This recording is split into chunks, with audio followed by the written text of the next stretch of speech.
So this was one of my last races at my last meet, which was the 2017 SA State Long Course Championships, held at the South Australian Aquatic and Leisure Centre on January 2017. So I was 15, I turned 16 in February. And there is a video of this race. I don't know where it's gone, but the Damien Cunningham from South Coast, he was ahead of me for the first 50. Then that second 50 I brought it home and I just bet him by, I think that's about half a second there. So that was a really good race.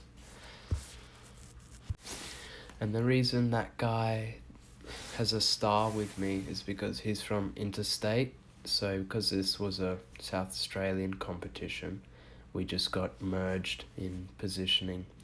So here's a picture of me on the podium.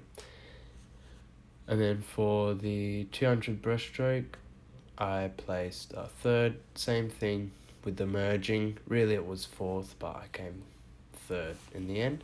And here's a picture of that.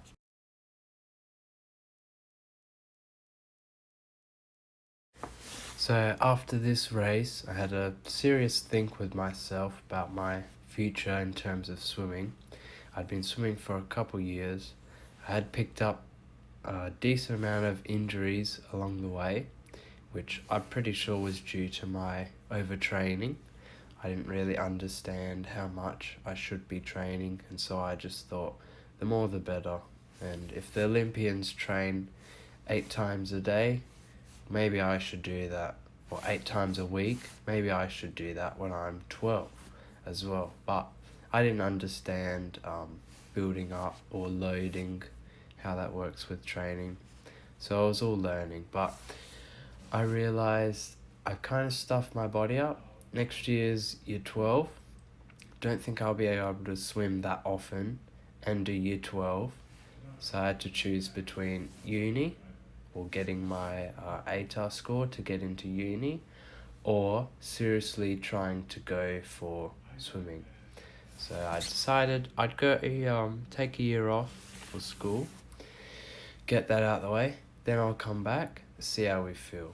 So once I came back, obviously I was a lot weaker. I realized this is going to take a decent amount of time and effort to come back, and I still felt myself wanting to always train 100%, always train a whole ton, and I knew the effects of that, all the overuse injuries I had.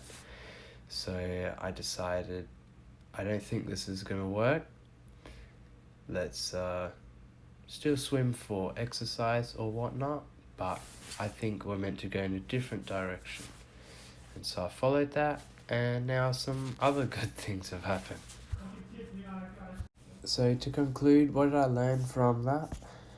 Well, obviously I learned how to swim quite fast with good technique. I learned how to teach it to people, which is what I'm doing now. And I think it helped put me on the right direction. So it showed me some things about myself, or characteristics that would be good as an athlete, but maybe a bit too much that would lead me to be getting injured. But I learned, I guess, my skills and where I could apply that instead, which is what I'm trying to do now at uni, to become a psychologist and help share my motivation to do stuff with other people and hopefully inspire them, or something like that.